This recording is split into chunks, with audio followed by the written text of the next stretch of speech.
Hello and welcome back to Building on a Budget Models. I'm Thomas, and this is the final part of the McLaren Honda Mp4 build in 120 from Tamiya. Firstly, I left the clear coat to cure for 8 days just to make absolutely certain. This was a Mr. Super Clear UV cut. Here I'm using some matte black acrylic from Revell to colour the insides of the cowling, and also did the underside of the nose cone. It was quite good at this point because it wiped off the clear coated parts very easily if you accidentally got any in the wrong place. Broad brush really helps with this kind of job as well.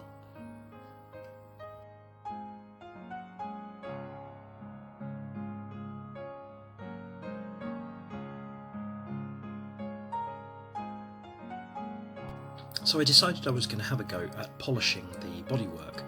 I used some 12,000 grit micro mesh with some clean water and sanded in perpendicular directions, up and down and left to right, never in swirl patterns as that can leave deeper scratches. I also switched to using some 3000 grit in some places where it needed to be flattened a little bit more.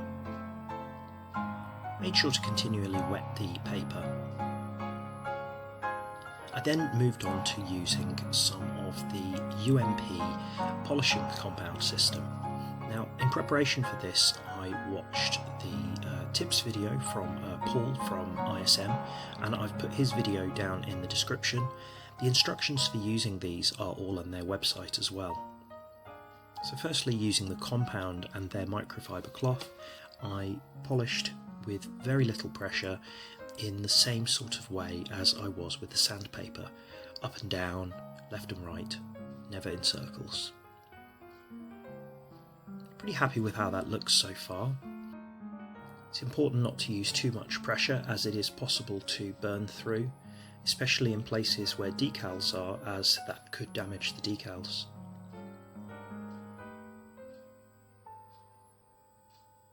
Remember which corner of the cloth you're using, if you've only got one that is, because you will need to use a different corner when using the polish and the wax.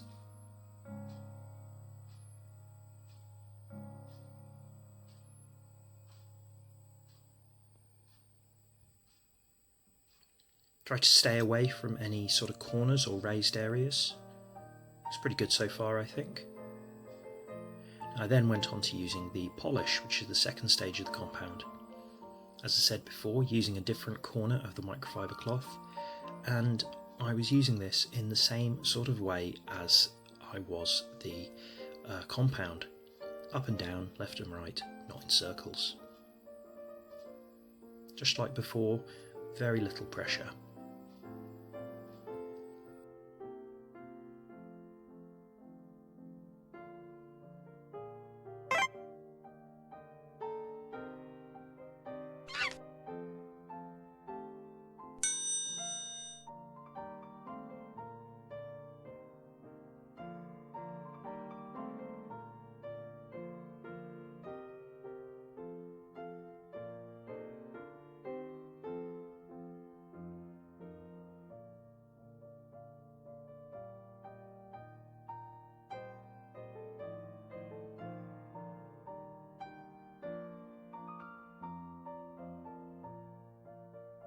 It might look like I'm only working on this right side of the bodywork, but that's just the only parts that I recorded doing. This was quite a lengthy process, as you might imagine.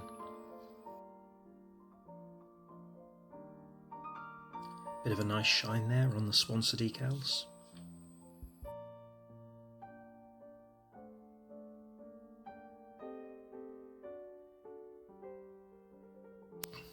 It's then time to use the wax. So with this, a bit like how you would with a car wax, you sort of apply it on, I believe you can do this in a sort of circular pattern, and then you leave it to dry. And then when it dries into a sort of haze, you then wipe the remnants off with a clean part of the cloth.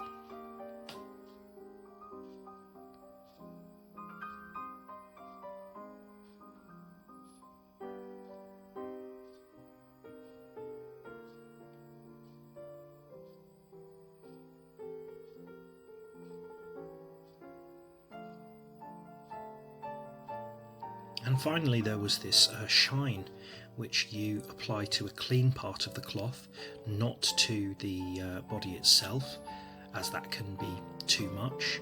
And then you can use this in circular patterns, and this also can be used regularly to sort of give your bodywork a bit of a shine. I'm pretty happy with this. I think that maybe with a bit more practice I could get even shinier results, but since this is a race car, I know that it doesn't need to be as shiny as, say, a road car might need to be.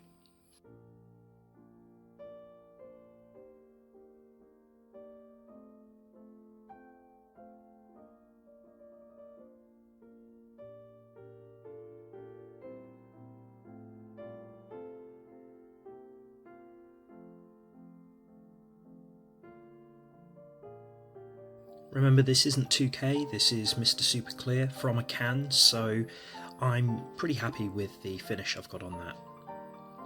It was then time to do the wing mirrors. I'd already done the tops of these in fluorescent red and then added a little bit of matte black to the bottoms. There was a photo etch mirror.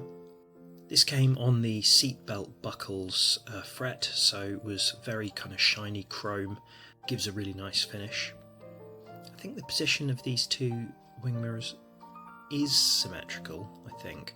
It's just very important to try and arrange them as carefully as you can, because obviously these are some of the most fragile parts on what is already a very fragile model. Use just a little bit of super glue on the bottom of these to fit them into place.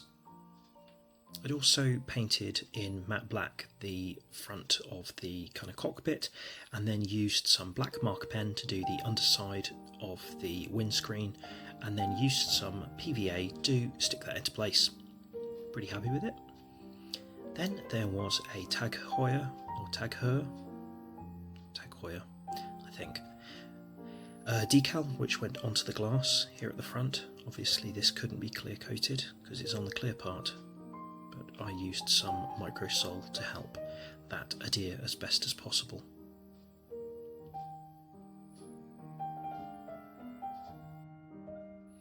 There was an indentation in the middle of the rear wing, which I applied some super glue to attach to the kind of wing support section.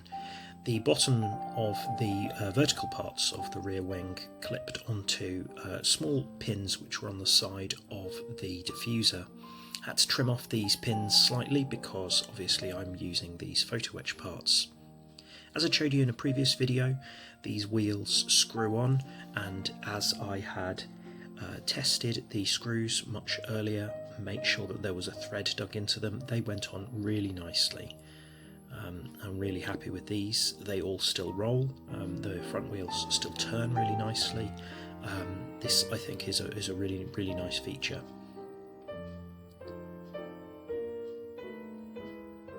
Try not to tighten them too much, as they can impact on the front wing slightly.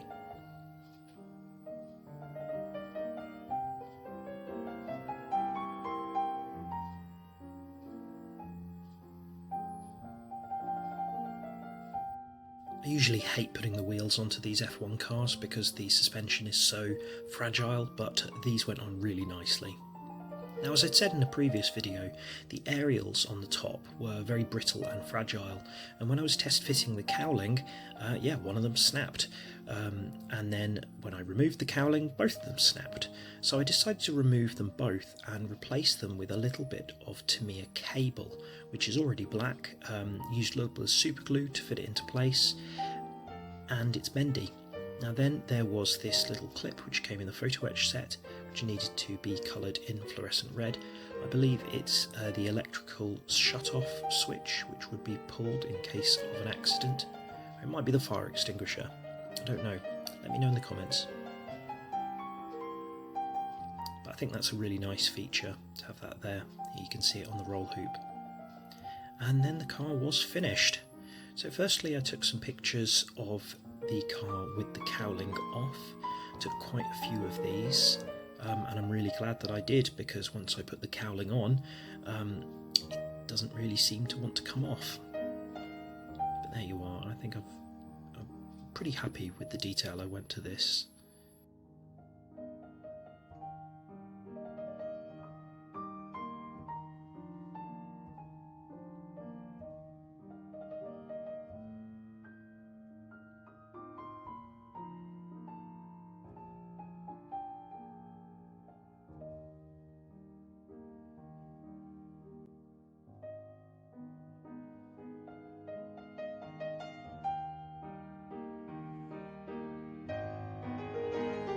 And here is the car with the cowling, a few 360 shots, and you'll also see the Ayrton Senna figure completed in a moment.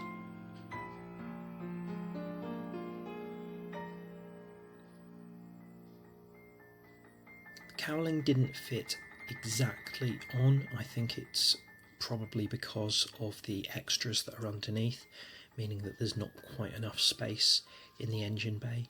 But I'm still pretty happy with how it is, and you probably wouldn't notice it unless someone pointed it out.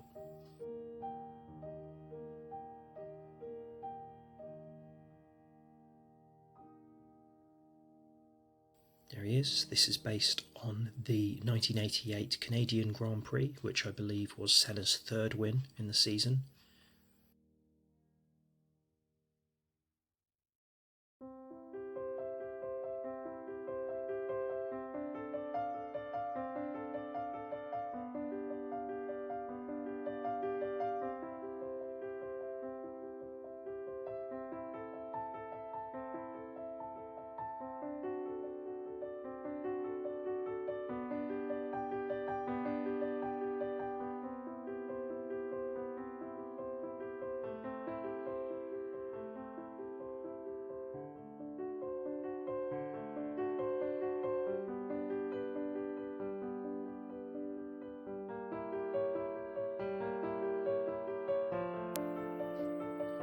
And here are some more images of the completed car.